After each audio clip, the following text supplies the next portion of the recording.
Hello नमस्ते, स्वागत है आप सभी साथियों का एनएस शिक्षा परिवार में। कैसे हो साथियों? उम्मीद करता हूँ बहुत ही शानदार होंगे। आज विशेषण की प्रैक्टिस सेट नंबर हमारा दूसरा है। हमने एक प्रैक्टिस सेट कर लिया है, अगर आपने उसको ज्वाइन नहीं किया है तो आप जाके उसको देख सकते हैं। और आज प्रैक्टिस सेट नंबर दूसरा है। इसके बाद हम कल पढ़ेंगे क्रिया। क्रिया पूरा पढ़ेंगे, फिर उसके बाद उसकी भी प्रैक्टिस करेंगे। अगर आप हमारे चैनल पे नए हैं तो चैनल को सब्सक्राइब करें, वीडियो को लाइक और शेयर जरूर करें अपने दोस्तों के साथ। पहला क्वेश्चन आपकी स्क्रीन पे है, आंसर देने का प्रयास कीजिए। गीला क्या है? गीला है सार्वनामिक विशेषण, गुणवाचक विशेषण, संख्यावाचक विशेषण, इनमें से कोई नहीं। बताएंगे साथी क्या है? गीला क्या है? सार्वनामिक विशेषण अगर सर्वनाम का पड़ोसी सर्वनाम का पड़ोसी सर्वनाम का पड़ोसी संज्ञा हो जाए, सर्वनाम का पड़ोसी का संज्ञा हो जाए तो क्या होता है? सार्वनामिक विशेषण होता है। संख्यावाचक विशेषण में किसी संख्या का बोध होता है। यहाँ पे गीला क्या है? दशा की बात हो रही है, जो गुणवाचक विशेषण है। गुणवाचक विशेषण में रंग, रूप, दशा, आकार, काल, ये सब क्या है? गुणवाचक विशेष के भेद हैं और इसके अंतर्गत ये गुणवाचक विशेषण है। ठीक है, याद रखें। ठीक है साथी, अगला क्वेश्चन बताएंगे। क्वेश्चन नंबर 2 है आपकी स्क्रीन पे। क्वेश्चन नंबर 2 बताएंगे। क्वेश्चन नंबर 2 का क्या आंसर है? प्रविशेषण का प्रयोग किस वाक्य में नहीं है? बताएंगे प्रविशेषण का प्रयोग किस वाक्य में नहीं है। प्रविशेषण वे विशेषण होते हैं जो विशेषण की विशेषता बताते हैं। क्या? जो विशेषण की विशेषता बताए उसे क्या कहते हैं? प्रविशेषण कहते हैं। ये विशेषण की भी विशेषता बताते हैं। और विशेषण संज्ञा सर्वनाम की विशेषता बताते हैं। किसकी विशेषता बताते हैं? संज्ञा सर्वनाम की विशेषता बताते हैं। विशेषण जो होते हैं ये संज्ञा या तो सर्वनाम की विशेषता बताएंगे, संज्ञा सर्वनाम। तो देखेंगे वह बहुत काला है। वह बहुत काला है। काला कैसा है? काला क्या है? वह बहुत काला है। नहीं पूछा, आपको बताना है कौन सा नहीं है। तो ये क्या है? काला। काला क्या है? बहुत काला है, यानी प्रविशेषण है। सुंदर है, बहुत सुंदर है। नाचना, ये नाचना क्या है? नाचा। नाचना क्या है? क्रिया है। नाचना क्या है? एक क्रिया शब्द है। और जो क्रिया की विशेषता बता रहे, सुंदर नाचा, यानी जो क्रिया की विशेषता बता रहे वो क्रिया विशेषण होता है, न कि विशेषण होता है। तो इसका क्या आंसर हो जाएगा हमारा? Option B. रजाई संज्ञा शब्द है, काला संज्ञा शब्द है, भाववाचक संज्ञा। रजाई संज्ञा शब्द है, सुंदर विशेषण है। रजाई की विशेषता बताए आम मीठा, बहुत ही मीठा, बहुत है। तो ये क्या हो गए? ये सब प्रविशेषण है। लेकिन ऑप्शन बी जो है, ऑप्शन बी है, ये क्या है? क्रिया विशेषण है, क्योंकि ये क्रिया की विशेषता बता रहा है। ओके, याद रखें। अगला क्वेश्चन, क्वेश्चन नंबर 3 बताएंगे। विशेषण की अवस्था कौन सी नहीं है? बताएंगे विशेषण की कौन सी अवस्था नहीं है। विशेषण की कितनी अवस्था होती है? 3 अवस्था होती है, जिनमें आपको देखने को मिलता है सबसे नंबर 1 पे मूल अवस्था होती है। मूलावस्था जिसे कहते हैं, मूलावस्था। मूलावस्था के बाद उत्तरावस्था, उत्तरा उत्तरावस्था के बाद उत्तमावस्था, उत्तमावस्था। मूलावस्था यानी जैसे आप कोई शब्द देखेंगे, मूलावस्था मतलब किसी से तुलना नहीं होती इसमें। किसी से तुलना तुलना नहीं होती है, नहीं होती है। उत्तरावस्था में किसी से तुलना होती है, किसी एक या दो से। किसी से तुलना होती है, किसी एक या दो से, किसी एक या दो से तुलना होती है, तुलना होती है। और अगर उत्तमावस्था की अगर हम बात करें, उत्तमावस्था की बात करें, शब्द से तुलना होती है। किसी ना शब्द से तुलना होती है। जैसे यहाँ पे उच्च क्या है? उच्च की बात कर लें, इसमें तर लगा होता है, उच्चतर हो गया। इसमें तम लगा होता है, इसमें तम लगेगा, तर लगेगा। इससे आप पहचान कर सकते हैं। जैसे आपके सामने उदाहरण हम लिख रहे हैं एक, जैसे आम मीठा है। आम मीठा है। आम क्या है? मीठा है। यहाँ पे तुलना हो रही है क्या किसी से? नहीं तुलना हो रही। यहाँ पे कौन सी अवस्था है? मूल अवस्था है। फिर अगर वहीं पे हम बात करें कि आम आम सेब से मीठा है। किससे मीठा है? आम सेब से मीठा है। आम सेब से मीठा है। जहाँ पे किसी एक से तुलना हो रही है, तो यहाँ पे कौन सी अवस्था है? उत्तर अवस्था है। फिर अगर यहीं पे हम कह दें आम सबसे मीठा है, आम सबसे आम सबसे मीठा है, तो यहाँ पे सबसे तुलना की जा रही है, इसलिए यहाँ पे क्या है? उत्तमावस्था है। क्या है? उत्तमावस्था है। ठीक है, तो इसका क्या आंसर है? ऑप्शन डी जो है मध्यम अवस्था। ये विशेषण का भेद, कोई भेद नहीं है, याद रखेंगे। अगला बताएंगे, उद्देश्य विशेषण का प्रयोग किस वाक्य में हुआ है? आपको बताना है उद्देश्य विशेषण का प्रयोग किस वाक्य में हुआ है। विशेषण स्थिति के आधार पर कितने भेद होते हैं? विशेषण के 2 भेद होते हैं। स्थिति के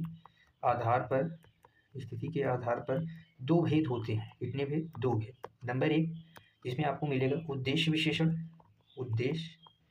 नंबर 2 पे आता है विधेय विशेषण, विधेय विशेषण।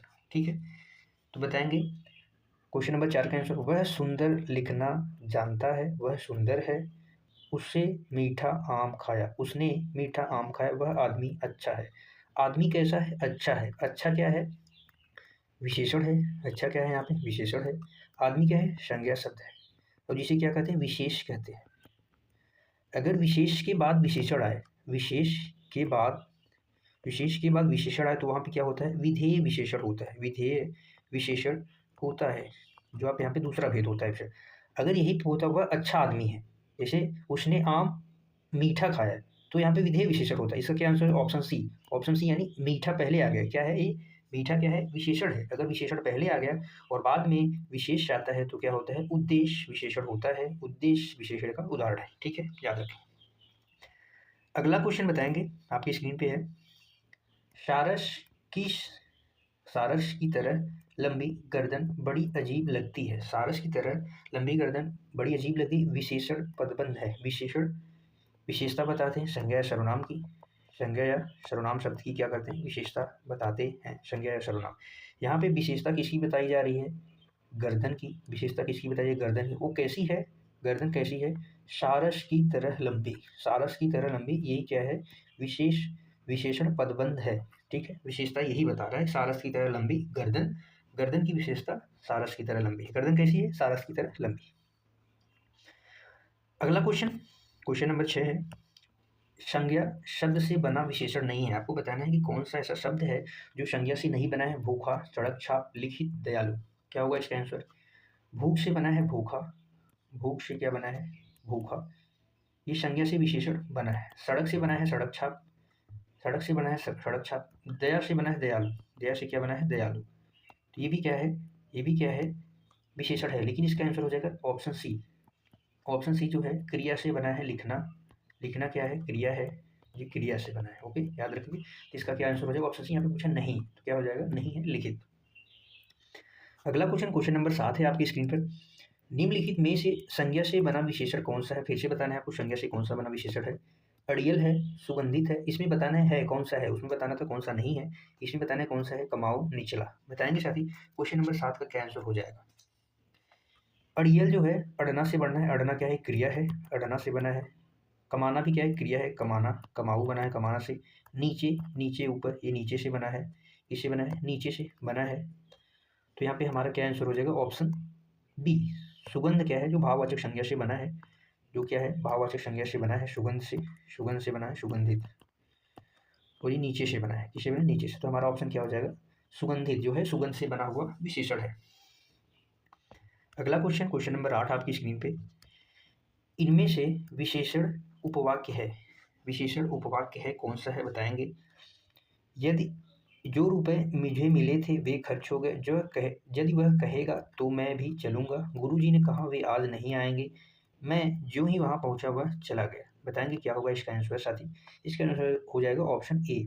जो रुपए, ये क्या है? प्रधान उपवाक्य है, और ये क्या है? आश्रित है इसके ऊपर, वे खर्च हो गए। और जो चलूंगा, ये क्या है? क्रिया है। चलूंगा, कहूंगा, ये सब क्या है? क्रिया। क्रिया उपवाक्य। ये सब तीनों क्या है? क्रिया उपवाक्य हैं। और विशेषण की बात की जाए तो यहाँ पे क्या होगा? ऑप्शन ए सही हो जाएगा। जो रुपए उसने मुझे मिले थे वे क्या हो गए? खर्च हो गए। ठीक है। अगला क्वेश्चन, क्वेश्चन नंबर 9 है। किस क्रमांक में संकेतवाचक विशेषण नहीं है? बताएंगे संकेतवाचक विशेषण नहीं है। अगर आप जानते हैं कि संकेतवाचक विशेषण नहीं है, तो हम आपको ये बात बता देना चाहते हैं, संकेतवाचक विशेषण सार्वनामिक विशेषण को ही कहते हैं। सार्वनामिक विशेषण ही संकेतवाचक विशेषण है। सार्वनामिक विशेषण ही क्या है? संकेतवाचक विशेषण है। याद रखेंगे, कभी नहीं भूलेंगे। यह लड़का, लड़का कैसा? संज्ञा शब्द है। और यह क्या है? सर्वनाम है। यह सर्वनामिक विशेषण है। वह घर, उस गाय, इसका ऑप्शन हो जाएगा थोड़ा भोजन दे दो। ये क्या है? थोड़ा भोजन परिमाणवाचक विशेषण है। परिमाणवाचक परिमाणवाचक विशेषण है। थोड़ा, ज़्यादा, ये सब क्या है? परिमाणवाचक विशेषण है। ओके, याद रखेंगे। अगला बताएंगे, क्वेश्चन नंबर 10 है। किस क्रम में गुणवाचक विशेषण का उदाहरण है? आपको बताना है किस क्रम में गुणवाचक विशेषण का उदाहरण है। उसने 5 मीटर कपड़ा खरीदा। उस वृक्ष को मत काटो, बच्चों की त्वचा मुलायम होती है। उसके पास 4 पुस्तकें। बताएंगे साथी। उसने 5 मीटर कपड़ा खरीदा। 5 मीटर यानी क्या है, परिमाण की बात हो रही है, जिसे मापा या तोला जा सके। परिमाणवाचक है, परिमाणवाचक है। उस वृक्ष को मत काटो, उस वृक्ष को क्या करो, मत काटो। उस क्या है, सर्वनाम है। वृक्ष संज्ञा शब्द है, सार्वनामिक विशेषण हो गया। सार्वनामिक से संकेतवाचक भी कहते हैं। बच्चों की त्वचा कैसी है, मुलायम होती है। और ये क्या है, स्पर्श से पता चलता है। किससे पता चलेगा, स्पर्श से। तो यह क्या है, गुणवाचक है। स्पर्श क्या है, गुणवाचक के एक भेद है। ठीक है। उसके पास 4 पुस्तकें हैं, ये क्या है, संख्यावाचक विशेषण है। संख्यावाचक विशेषण। ठीक है। तो हमारा ऑप्शन क्या हो जाएगा, ऑप्शन सी, बच्चों की त्वचा मुलायम होती है। स्पर्श से पता चलता है। अगर गुणवाचक भेद की बात करें तो 7 है, जो कि आयोग ने माना है। और वैसे भेद कितने होते हैं, जिसमें 8वां भेद होता है स्पर्श। ओके। 11 है आपकी स्क्रीन पे, बताएंगे क्या होगा इसका आंसर। किस क्रम में ये होगा, अनिश्चयवाचक सार्वनामिक विशेषण है। अनिश्चयवाचक सार्वनामिक विशेषण नहीं है। आपको बताना है कौन सा नहीं है। ठीक है। बताएंगे क्या होगा इसका आंसर। किसी ने उसे धमकाया, दाल में कुछ काला है, मुझे कोई पुस्तक दे दीजिए, वह बहुत समझदार। कुछ, कोई, किसी, ये सब क्या होते हैं, अनिश्चित का बोध कराते हैं, यानी जिसका पता नहीं चलता है, वो क्या होते हैं, अनिश्चित होते हैं। इसका ऑप्शन हो गया ऑप्शन डी, जो है वह बहुत समझदार है। जैसे वह थोड़ा समझदार है तो होता वह बहुत समझदार है, तो क्या होता है यहाँ पे, सर्वनामिक विशेषण इसमें नहीं है। Option number D. अगला क्वेश्चन बताएंगे, क्वेश्चन नंबर 12 आपकी स्क्रीन पे है। तुमने बहुत रद्दी चाय बनाई, इस वाक्य में कौन सा विशेषण नहीं है। इस वाक्य में कौन सा विशेषण नहीं है, हमको बताना है। गुणवाचक विशेषण, उद्देश्य विशेषण, प्रविशेषण, विधेय विशेषण। बताएंगे साथ ही कौन सा विशेषण नहीं है। तो यहाँ पे अगर रद्दी की बात की जाए तो रद्दी क्या है, गुड़ की बात है। चाय कैसी है, रद्दी है, यानी गुणवाचक विशेषण है इसमें, गुणवाचक विशेषण है। और कैसा रद्दी है, चाय क्या है, संज्ञा। चाय जो है रद्दी चाय है, और रद्दी क्या है, विशेषण है। रद्दी क्या है, विशेषण शब्द है, और चाय क्या है, संज्ञा शब्द है। तो यहाँ पे चाय क्या है, संज्ञा। और संज्ञा को क्या कहते हैं, विशेष भी कहते हैं। अगर विशेषण पहले आ जाए, विशेष बाद में आ जाए, तो वहाँ पे उद्देश्य विशेषण होता है, लेकिन विधेय विशेषण वहाँ पे नहीं होता है। और रद्दी चाय रद्दी भी है, बहुत रद्दी है, प्रविशेषण भी है, लेकिन यहाँ पे क्या है, विधेय विशेषण नहीं है। जैसे यहाँ पे होता कि तुमने बहुत नहीं, तुमने क्या किया है, तुमने चाय रद्दी बनाई, तो यहाँ पे क्या होता, विधेय विशेषण हो जाता। यहाँ पे विधेय विशेषण नहीं है। ओके। अगला बताएंगे, क्वेश्चन नंबर 13 आपकी स्क्रीन पे है। निम्नलिखित में से गुणवाचक विशेषण नहीं है। आपको बताना है कि गुणवाचक विशेषण कौन सा नहीं है। भावुक, कमजोर, गुस्सैल, नकल। इसका क्या ऑप्शन हो जाएगा, ऑप्शन सी, नकल। नकल क्या है, गुणवाचक विशेषण नहीं। भाव से बना है भावुक, कमजोर, गुस्सा, ये सब क्या है, गुण की बात है, तो गुणवाचक विशेषण है। नकल जो है गुणवाचक विशेषण नहीं है। अगला बताएंगे, करुणा शब्द का विशेषण क्या होगा। करुणा का करुण होगा, कारुणिक होगा, ए और बी दोनों, इनमें से कोई नहीं। करुणा का करुण और कारुणिक दोनों होता है, तो हमारा क्या ऑप्शन सही हो जाएगा, ऑप्शन सी, ए और बी दोनों। अगला बताएंगे, क्वेश्चन नंबर 15 है आपकी स्क्रीन पे। उस बाल्टी को अंदर रख दो, उपयुक्त रेखांकित विशेषण का भेद बताइए। सार्वनाम है, सार्वनामिक विशेषण, संख्यावाचक विशेषण, परिमाणवाचक विशेषण। बताएंगे साथी क्या है।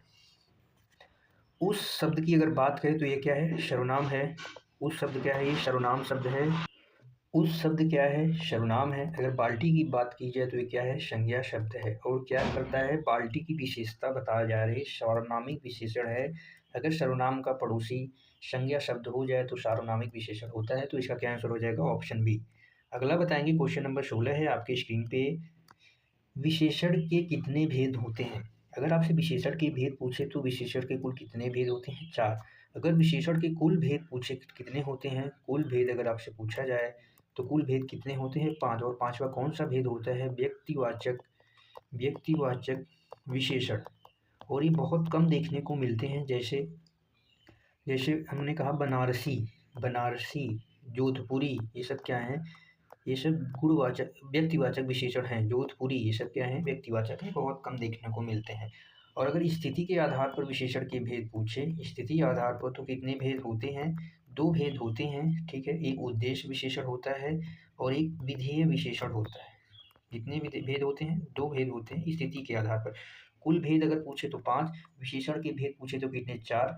विशेषण के भेद, अगर विशेषण के भेद संरचना एवं प्रयोग के आधार पर पूछे, संरचना व प्रयोग के आधार पर कितने भेद होते हैं?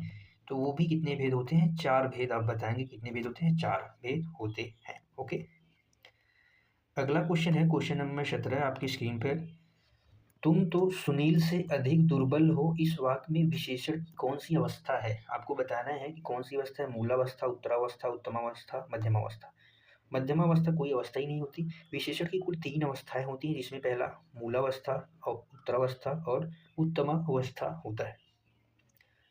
ठीक है साथी, अगर हम बात करें मूलावस्था, तो यहाँ पे किसी से तुलना नहीं होती। इसमें क्या होती है? किसी से तुलना नहीं की जाती, तुलना नहीं होती। जैसे आम मीठा है, आम मीठा है, हमने कहा आम मीठा, किसी से तुलना।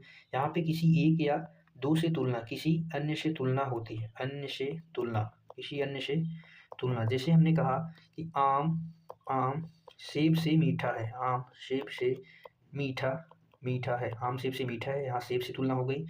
और उत्तरावस्था की अगर बात की जाए तो यहाँ पे सबसे तुलना होती है, सबसे तुलना। सबसे तुलना का मतलब, हमने कहा आम सबसे मीठा है, आम सबसे मीठा है। तो यहाँ पे किसी वाक्य को देखेंगे और बताएंगे कि सुनील, तुम तो सुनील से अधिक दुर्बल हो। यहाँ पे किससे तुलना हो रही है? एक व्यक्ति से या किसी अन्य से तुलना हो रही है। तो यहाँ पे क्या है? विशेषण की उत्तरावस्था है। कौन सी अवस्था है? उत्तरावस्था है। ठीक है साथी, याद रखेंगे। आज के लिए बस इतना ही है, हमारा आखिरी क्वेश्चन था। बताएंगे क्लास कैसी लगी। अंत तक बने रहने के लिए आप सभी साथियों का धन्यवाद है। बताएंगे 17 में से आपका कितना स्कोर हुआ। क्लास को लाइक और शेयर ज़रूर करें और चैनल पे अगर नए हो तो सब्सक्राइब करें। मिलते हैं कल अगली क्लास में क्रिया के। तब तक के लिए bye bye, thank you so much. खुश रहिए, मस्त रहिए और पढ़ाई करते रहिए।